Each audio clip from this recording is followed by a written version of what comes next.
We're now at the system integration level. There's very little doubt anymore that we're at that point. And I say this, I've been wrong every other time in the past. But this time, I'm really convinced it's true. The warp drive engine is accelerated computing, and the energy source is AI. Machines are all about to become mobile, and they're all about to be intelligent. A toaster.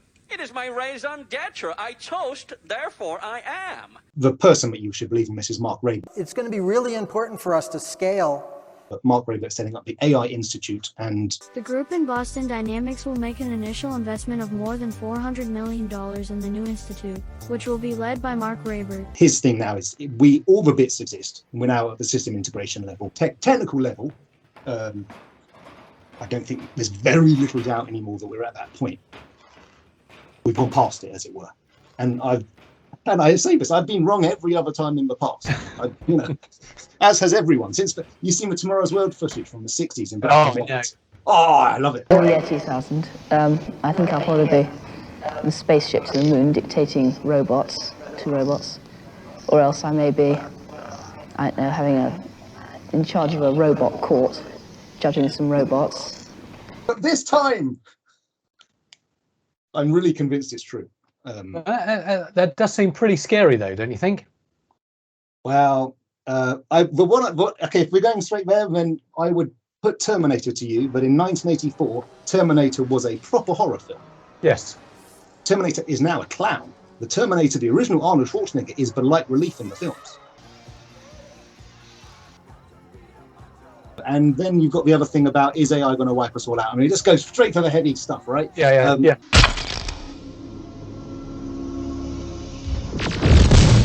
Is AI going to fundamentally change what we are? And then you get to the singularity as a concept. The singularity generally refers to the idea of general artificial intelligence that is capable of improving itself. Or is it yet another wave of technology, which is just going to change a lot of stuff, but at the end of the day, we're still going to be people?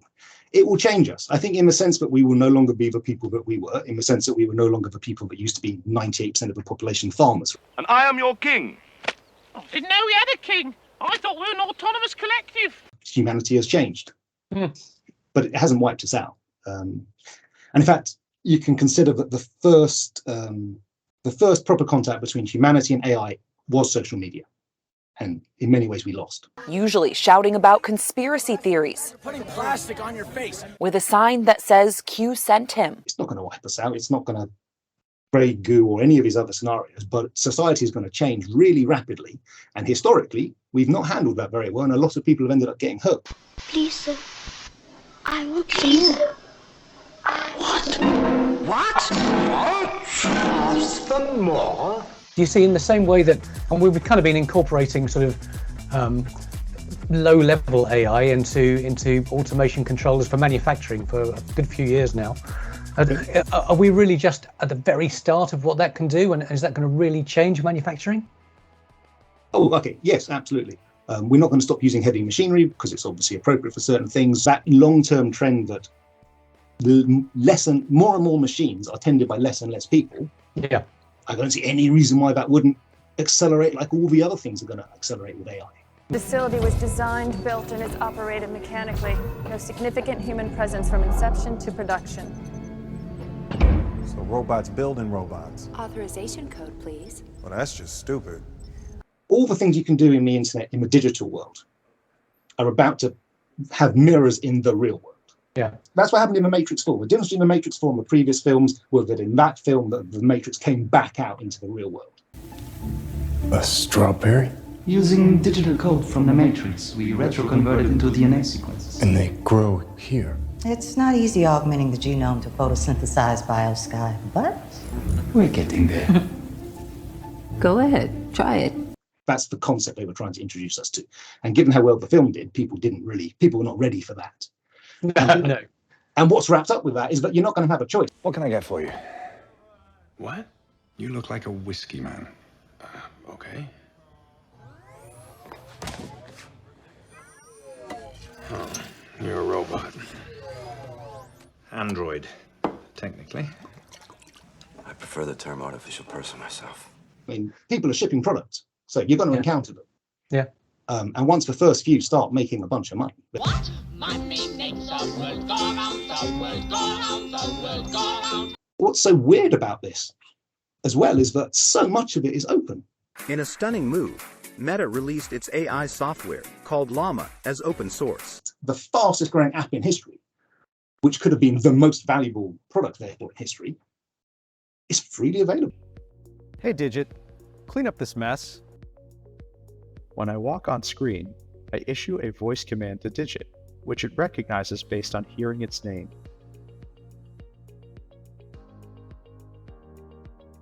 At this point, Digit makes a prompt to an LLM that solves for what it can do to satisfy this voice command given its physical intelligence around how it can interact with the world. The prompt is specially constructed so that Digit can interpret the response of the LLM as a set of actions it can take in the world. The command is interpreted to mean that Digit should pick up the trash on the floor and put it in the bins. This interpretation is not directly encoded in any part of the prompt or software. The eureka moment was when it took bubble wrap and put it in the normal bin. And they thought, oh, made a mistake, looked it up, can't recycle bubble wrap in that part of the world. And at that point, the machine was the smartest thing in the room. Do you think people are more accepting now of a kind of a humanoid type robot in that sort of interface activity? Holy crap. I mean, I've seen this before, but it's still amazing. You know? Oh my god!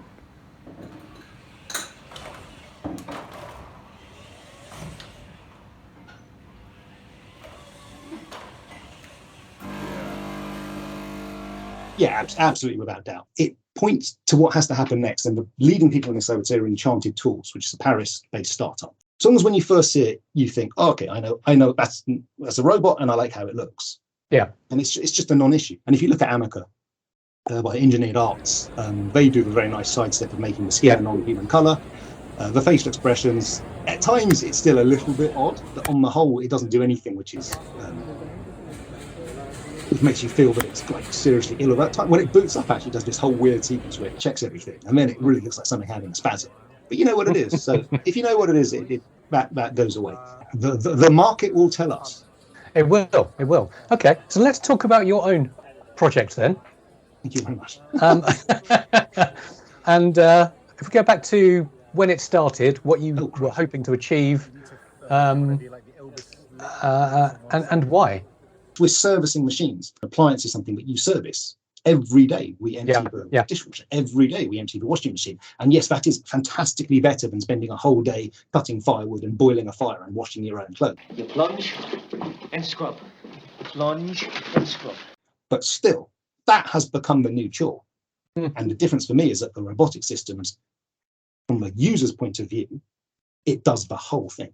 So I've seen the video of the humanoid robot, or the various parts of it, that seem to be built around your work. Because where it began was with Professor Owen Holland, and he got funding to investigate artificial consciousness 20 years ago. So I was asked to build this machine that was like a person. As people say when they start talking about AGI, the fact we're having this conversation seriously is just bananas. I mean, this wasn't meant to happen yet. But we really have to take this seriously. And that's why I think you're seeing this overreaction. Because it was still a comfortable distance in the future. And it's just come right up and said, hello. Yes. Hello. It's not just about building a better robot, but it's also kind of, the way I took it was you're kind of democratizing the technology, if you like. Absolutely. Yes, very, very important. Fundamental to the whole effort from my side. What about hardware? What are the challenges in the hardware? Using Boston Dynamics again, because they are just so far ahead in terms of hardware. I mean, they are just for people. Again, Mark Robert said a couple of years before Spot came out, it's impossible to build a dynamic robot without hydraulic systems. Spot's 100% electric. From a power point of view, no, I think we're there. I don't think there's any problem. If you want a warehouse packing robot, you get one which looks like, what's it called? Fetch, I think it is, but again, Boston Dynamics. They are commercializing. 1 trillion boxes a year moved by hand. And apparently it's not very pleasant work because it's dirty and it's hot in summer and it's cold in winter and it kills you early. So you can place 1 trillion boxes being moved by hand by being moved by robot. You've got to hope that's a good thing in the end. And what about cost though? How long before that is affordable for a mass market? Is that ever something that will be affordable for a mass market? I think if you're going to start using words like ever, then you're back to this comfortable horizon. Yeah. So yes, 100% in 30, 40, 50, 60 years, like tomorrow's world, we will have these things. If you're trying to produce a consumer-grade robot, that's a real big ask. 99.999% of the time it will do this thing correctly and it won't accidentally run over your cat. The image I like is that at the beginning of the car industry, it was a legal requirement that all cars be preceded by a person carrying a red flag.